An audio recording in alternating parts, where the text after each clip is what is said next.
Okay, so I'm here today with Patrick Cross, who is a licensed massage therapist, a performance nutritionist, and exercise therapist. Patrick is the creator of Unlock Bodyworks and also has been working with Inner City Health over the last 5 years to look at alternative treatments or looking at bodywork and therapeutic approaches to addressing chronic pain. We know that chronic pain is one of the biggest issues that we're facing as a public health crisis right now, and many of our medical approaches to the treatment of chronic pain are falling short, which has pushed us into what a lot of people are talking about now as an opioid epidemic. So Patrick and I are going to dig in a little bit to this concept here and talk about pain and talk about the different ways that we can address pain. So welcome, Patrick. Thank you. Good to be here. Good to be here with you. Talk with our listeners a little bit about your background and what got you into an interest in the treatment of chronic pain.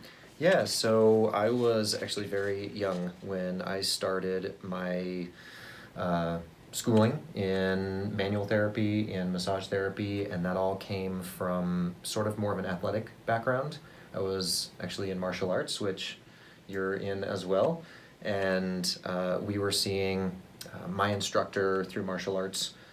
A big emphasis for him was how to, of course, apply the martial arts techniques, but then also how to recover as quickly as possible. And certainly if you're in competition, then recovery is a big deal, and that's with any sport. And so through learning as much as possible about the human body and how it works and so on and so forth, then probably about, I'd say 7 or 8 years ago, I started switching, not really switching focus, but adding on the focus of chronic pain and how pain works. And that is something that I think a lot of people are very familiar with, because who hasn't been in pain at some point in their lives? Right. So for you, looking at this from a clinical standpoint, what kind of things are you working with people to help get them out of chronic pain? Yeah, so that's a huge question. And so it totally depends. And what it depends on is why they're in pain in the first place and what kind of pain they're dealing with. So we were talking a little bit earlier about back pain, for example. Back pain is something that is extremely common. The stats on back pain are generally about annually 100 million people have to take at least 1 day off. That is about a quarter of the population that has to take at least 1 day off per year due to back pain.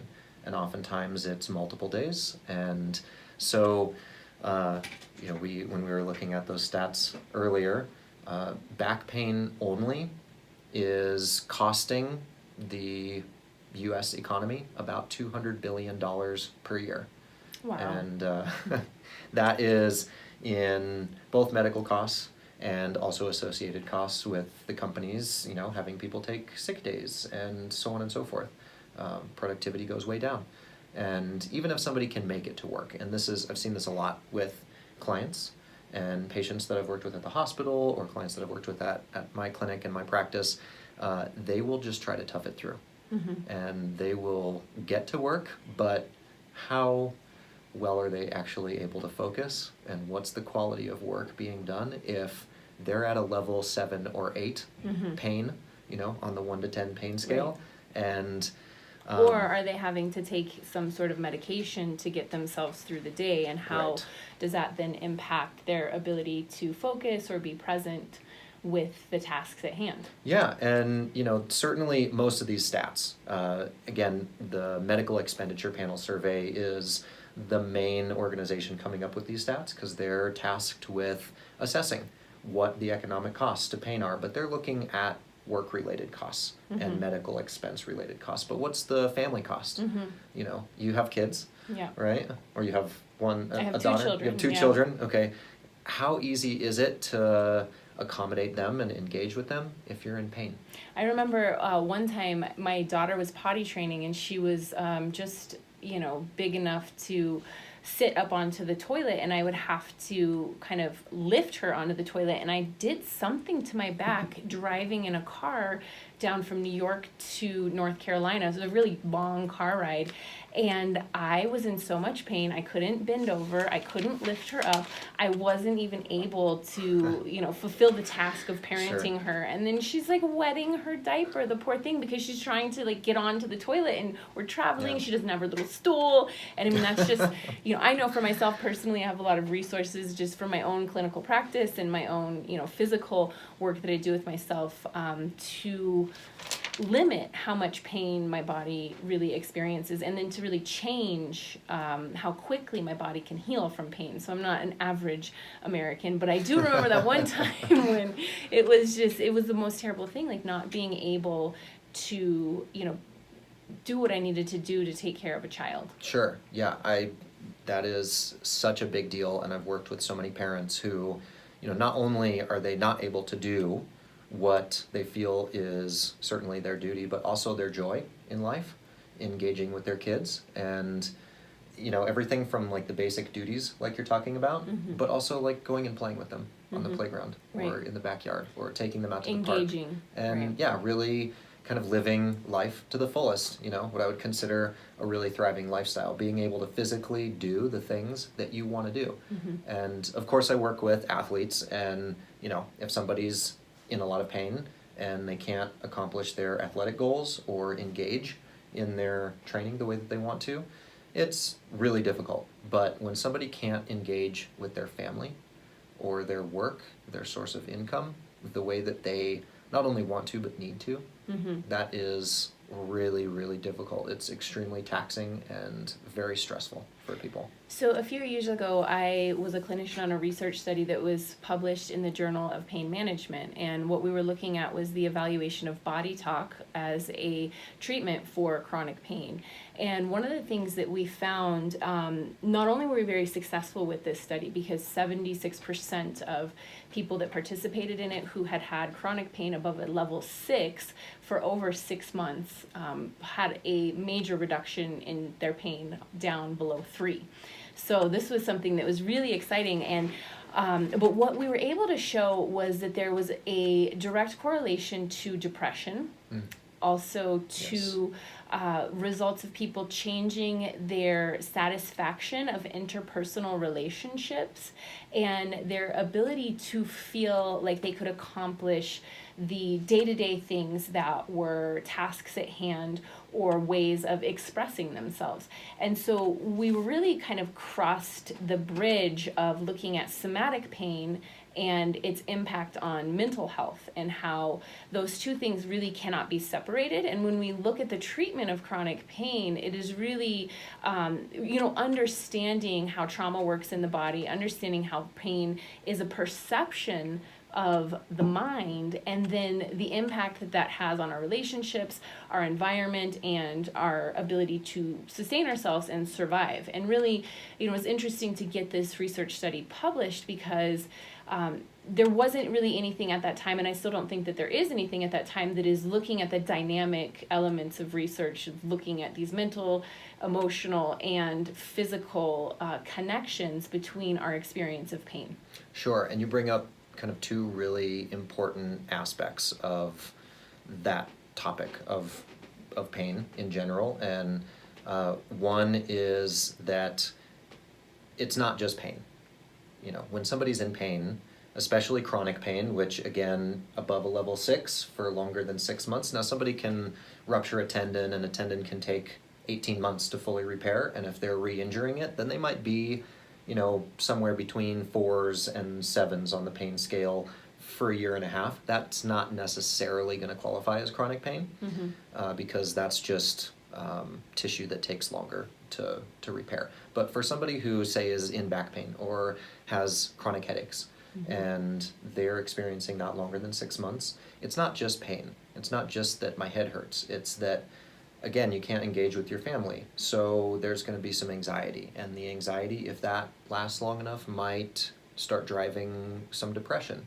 And then somebody who started off with back pain or chronic headaches might then, in 6 months or a year or 2 years down the road, then be diagnosed with depression. Mm-hmm. And now they're on antidepressants as Mm-hmm. well.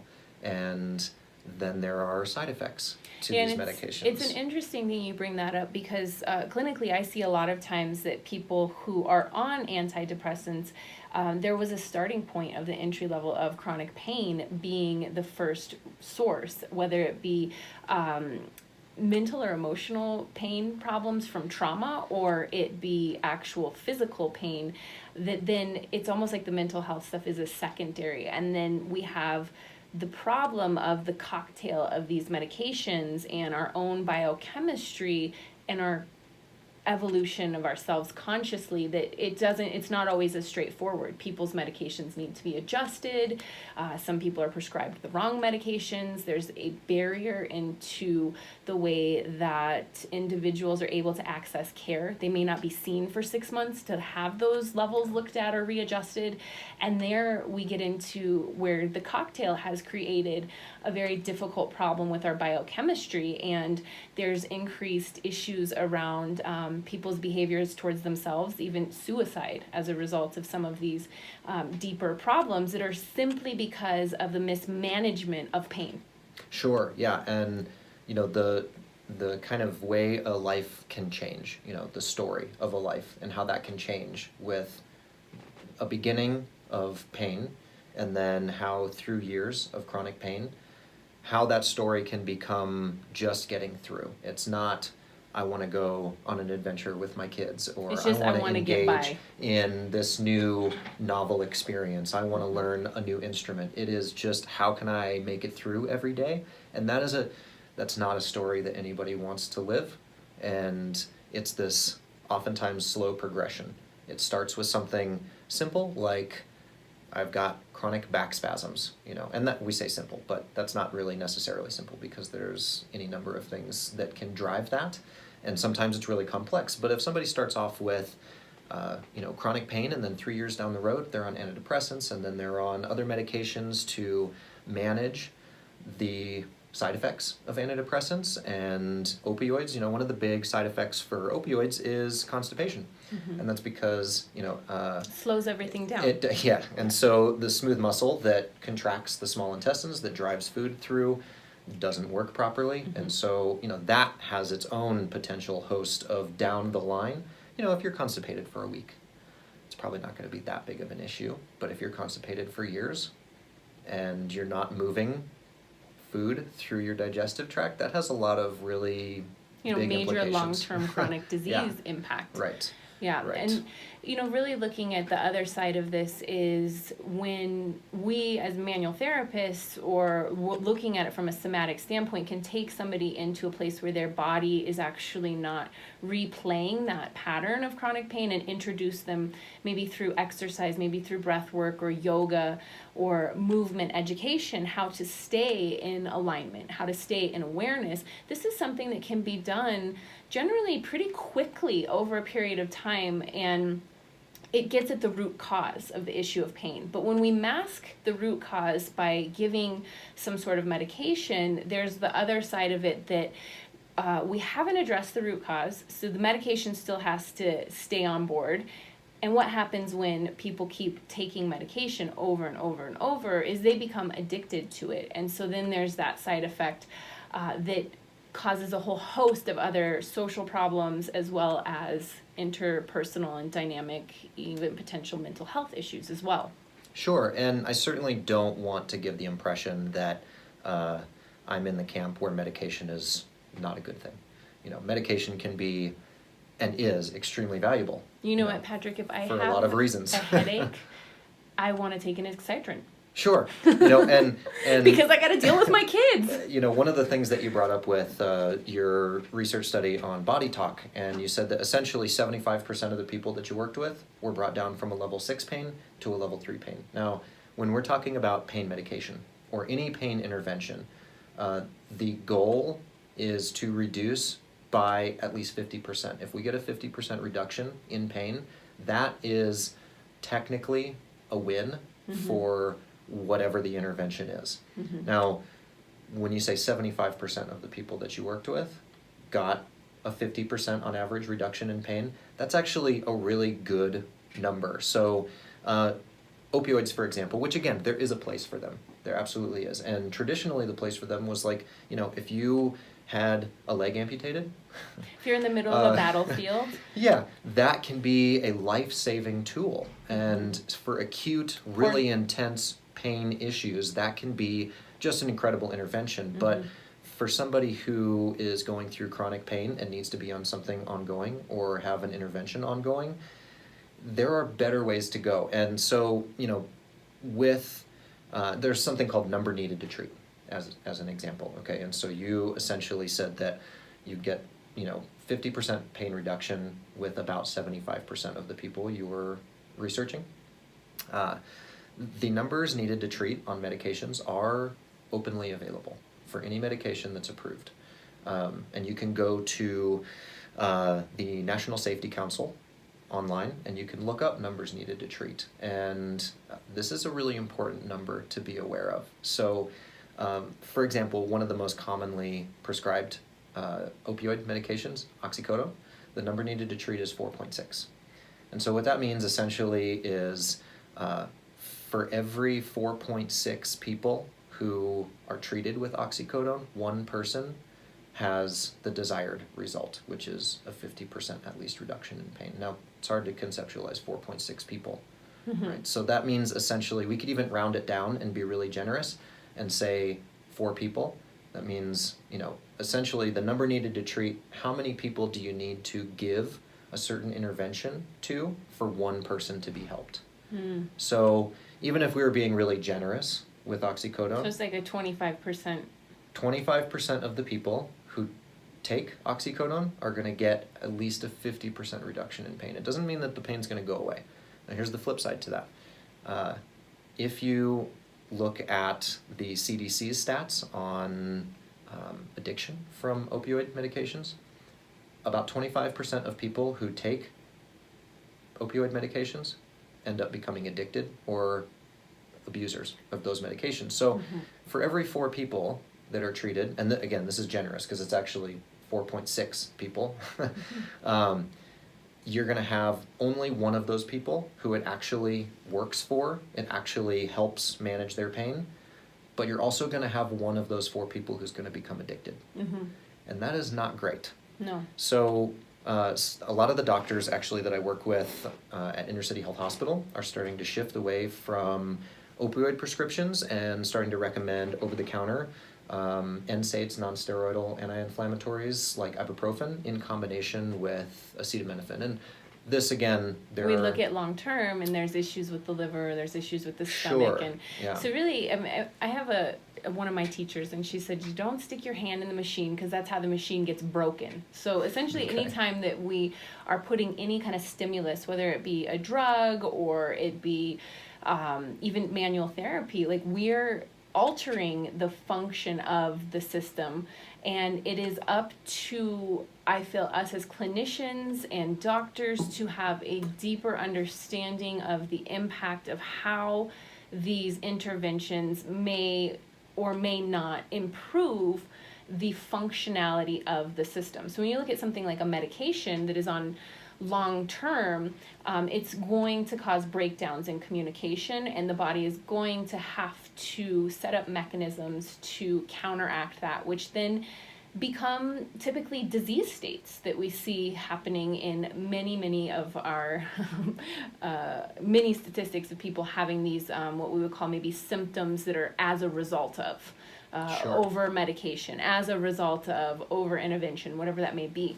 And when you look at something like body work, or you look at something like exercise therapy, we are essentially trying to defacilitate dysfunction that is happening within the system, and then train or teach the person, whether it be through manual therapy or through education, how to reorder a higher function, which then maintains health and balance.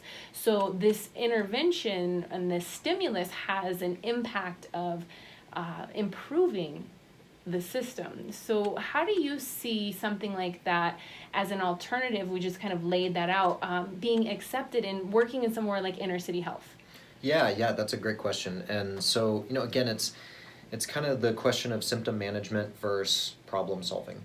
So, it's important to be able to manage symptoms. Again, if your back is spasming, or if you're having a major headache and you just need to get to work, or you just need to be able to engage with your kids and take them to school, then okay, so at least a better step than taking something like oxycodone might be taking the combination of regular strength ibuprofen and extra strength acetaminophen or Tylenol. So one Motrin and one extra strength Tylenol. And that the Mayo Clinic actually just published an article on the numbers needed to treat for that versus oxycodone. The number needed to treat for the combination of Motrin and Tylenol is 1.6. Wow. So almost everybody is going to get relief. is going to get at least 50% reduction in pain with that combination. Now that's not a long-term solution either.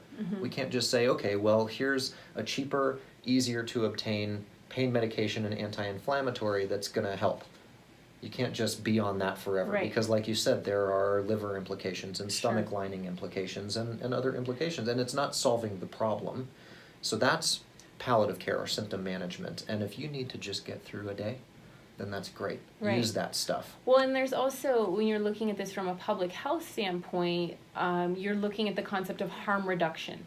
And so where we can do the least amount of harm in the situation that is going to maybe help us on the process of getting at that root cause or getting out of the pain, how are we not going to spiral into a cycle that is going to essentially be more detrimental? So we look at this with injection drug users, or even with, drug users. And the idea of kind of these stages of change that somebody has to go through to kind of create a new program, a new pattern, a new healthy state, so to speak, in their body.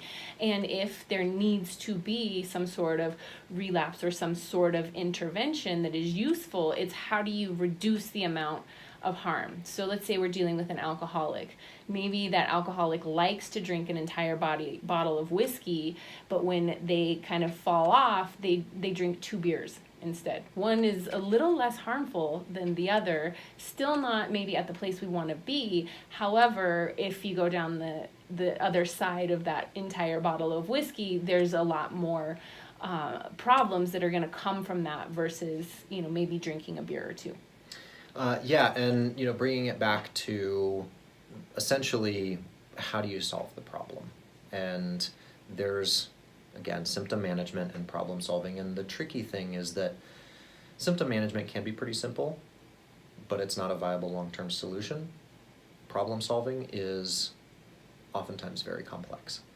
And so one of the things that I am really grateful for the ability to see. I think a lot of people get this idea that Western medicine is just symptom management and it's just throw a pill at it, throw a surgical intervention at it, or whatever, and then see you later. But I have had the opportunity at Inner City Health Hospital, certainly, and with other physicians, Dr. Mark Jong, who was the head cardiology researcher at Anschutz Medical, and now is one of the cardiologists at St. Joe's. Just incredible people who have had a really inspiring opportunity to see how they work. And like Dr. Doug Fairbairn at Inner City, who originally brought us in, he was seeing that a lot of the symptom management could be solution. There could be a way to solve these problems with some of these chronic pain patients, or a lot of the chronic pain patients. And so he essentially built a team of more traditional style care for Inner City Health Hospitals. So he contacted us, he brought us in as massage therapists, and I do some nutrition consulting there as well. And then he brought in a physical therapist, and he brought in a chiropractor, and so on. And they're also using the NADA protocol over there for pain as well. Yeah, and so it takes a lot of detective work. It takes a lot of questions. It takes a lot of figuring out why somebody is in pain in the first place, to help them tone down what is the cause of the pain, or if they can't remove the cause of the pain from their lives, at least understand how to better engage in those things. So, for example, I had a woman who came in the other week with some really intense neck and shoulder pain. And, of course, could have just prescribed her some medication, and that we talked to her a little bit about the Tylenol and ibuprofen, and that might actually work for her because she doesn't have any of the liver or stomach lining issues, doesn't drink any alcohol, so on and so forth. But that, again, that'll get her through work for the next week or 2 or 3. But when we started asking her the right questions, we found out that she works on a food line, and she's got a screen that she has to look at to take orders. And it's almost up on the ceiling. So her activity is down here, but her eyes have to be up here. So she is constantly cranking her neck into hyperextension. Exactly. For, it could be 8 hours a day as a basic shift and maybe 15 hours a day as a double. Right. And so essentially, through the detective work, we figured out what she really needs to do to solve that problem. She can't quit the job. That wasn't really an option for her. They need to figure out a way to lower the screen to closer to where she's actually working. And if they can do that, then in combination with some stretches, mobility exercises, and self-care, along with a few sessions, maybe no more than 5 sessions of good quality manual therapy and a couple chiropractic sessions and so on, she can start to even out some of the things that she's done, but then it's not going to progress, and it's ultimately going to get better if she can do something simple like taking that screen and putting it down where she's working. Exactly. Well, and what you've just explained is a solution. And what's interesting is you're also talking about this idea of person-centered care. So having the time to really look at the person's structure, look at their lifestyle, look at what's going on with them on a day-to-day basis. And then also for you having the education to really understand how impactful repetitive movement stress, which you're describing, can be on the structure and the form of the body. And so doctors are not educated in the natural form, structure, and kinesthetic movement patterns of the body, and don't typically ask these kind of questions. But coming from what you're saying is you have an integrative team. They're really able to be present with the individual. I'm guessing you had a little bit more than maybe 5 minutes to get to this information with this woman. And so essentially this is a systemic solution of looking at how do we treat people versus treat problems. And from that, the cost to the system, if you're saying 5 manual therapy sessions and let's say 2 chiropractic and some movement, that's probably under $1,000.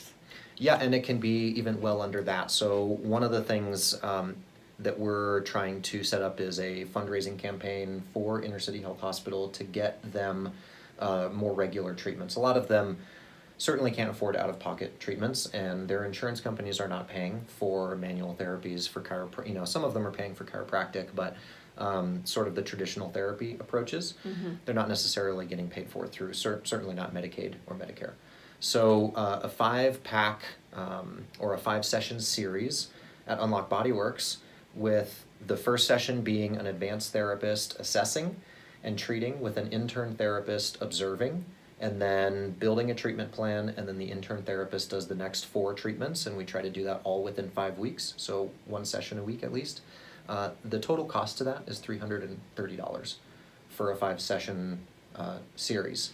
When you're working with somebody at Inner City Health that is going to Inner City Health, they likely are uninsured or underinsured, and they likely are not having the financial capacity to invest even into that.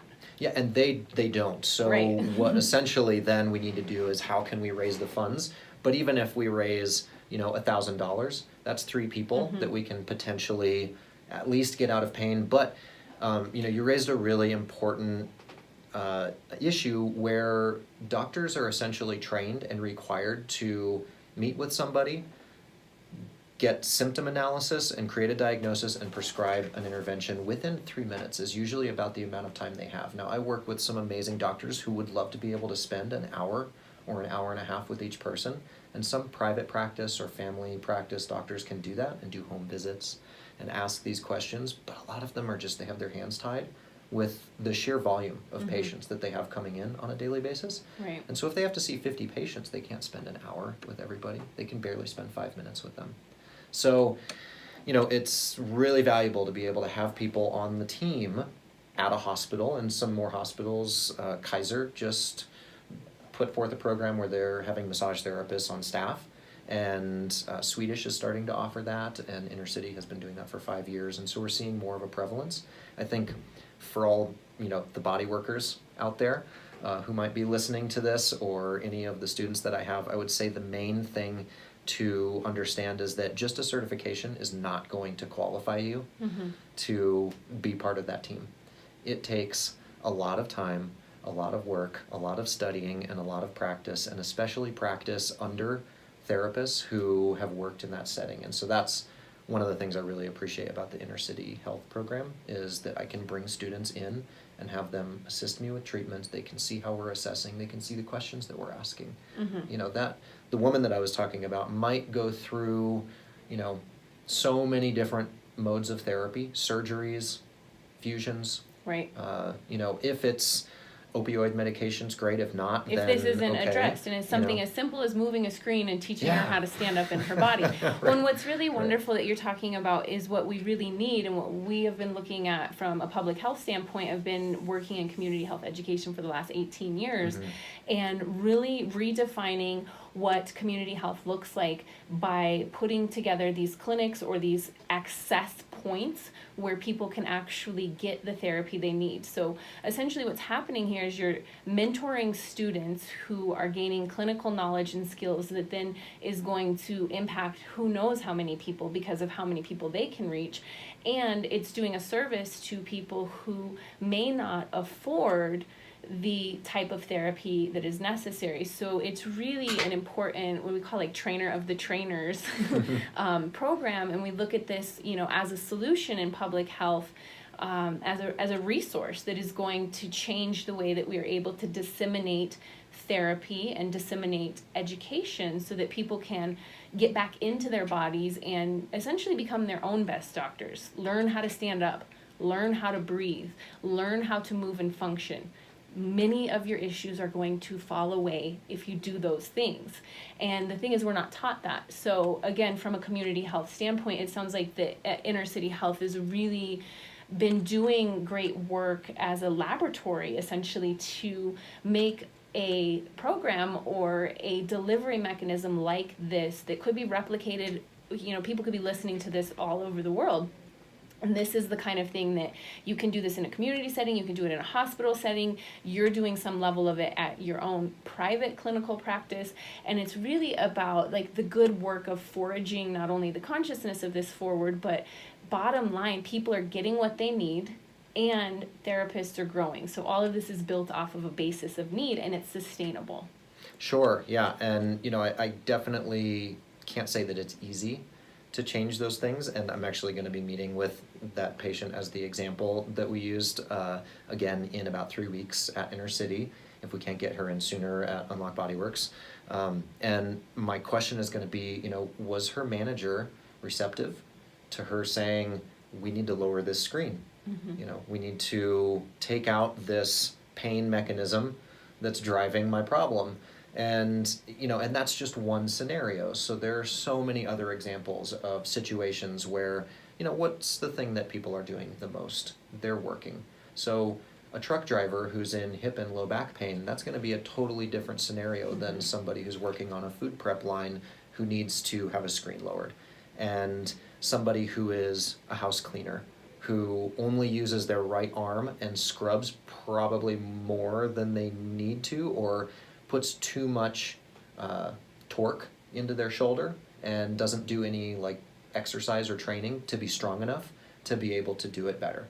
And so it's not necessarily simple, and it's not necessarily easy. It's it's great for us to go in that direction, and that's the direction I think we should be going in, is problem solving rather than symptom management. Symptom management is great, it has its place, but ultimately if we can get to the root of the problem and then build a protocol that helps people understand what it is they're engaging in that's causing their pain, defacilitate those patterns, or refacilitate a higher order of function in those patterns. Can somebody shovel better? Yes, probably can. Yeah, can somebody garden better? Yes, they probably can. And a really good, well-educated therapist is going to hopefully help them understand how they can do that, or at least refer them out to somebody who can. And building these networks of therapies and therapists that can help solve the problems, as well as having the people who can manage the symptoms, just so that somebody can get to work or go play with their kids if that's what they need to do for that day that they're in pain. Because it might take months or even years for people to relearn how to move, relearn how to do basic things, or build in a system into their lives that can help them solve these problems. But it is available. It's possible. And so the people who are going to bring that to the table are, you know, your massage therapists, your Pilates instructors, your chiropractors, your trainers, your exercise therapists and nutritionists, who can really ask the right questions, get a sense of the story of somebody's life, you know, really understand what their story is and help them change that story in the right direction. Beautifully said, beautifully said. So for listeners who are interested in learning more about the Inner City Health program, where can they find more information about that? Yeah, so they can certainly go to Inner City Health's website. You can just Google Inner City Health. It's on 38th and York, and certainly there are any number of people there who can answer any questions that somebody might have. They can contact me directly on the Unlock Bodyworks website. All that information is there. If they have any questions about how to become a practitioner, then they can contact either the Massage Therapy Institute of Colorado, or again, you know, I'm always happy to talk with people directly and steer them in the right direction depending on what they're trying to do and what their goals are. We are going to be doing a fundraiser, sort of a trial run fundraiser. So all of the Unlock Bodyworks therapists are going to be running the Harvesting Hope 5K on Thanksgiving Day. We're going to be spending the morning doing that, and all of the fundraising proceeds that we take in for personal sponsorships are going to go into getting Inner City Health patients those 5 series treatment plans with Unlock Bodyworks at no cost to them. The Harvesting Hope 5K is also a fundraiser for Willing disease, which is a metabolic syndrome that is genetic and usually afflicts very young children. So anybody who signs up for that 5K is essentially contributing to research for that. And then anybody who sponsors the Unlock Bodyworks therapist to participate in the 5K is essentially helping the patients at Inner City Health Hospital get free treatments or treatment series at Unlock Bodyworks. Beautiful. And if people want to sponsor or get in contact with how to get involved with this, they would go to your website, which is unlockbodyworks.com. Yep. They can also, we're going to be having some social media promos coming out pretty soon on some details. And, you know, at this point, if there are any further questions, then they can certainly contact us at Unlock Bodyworks, or they can contact us at Inner City Health Hospital. Wonderful. Thank you so much, Patrick, for being with us today. And I look forward to hearing how you progress with this amazing and wonderful work that you're doing. Appreciate it.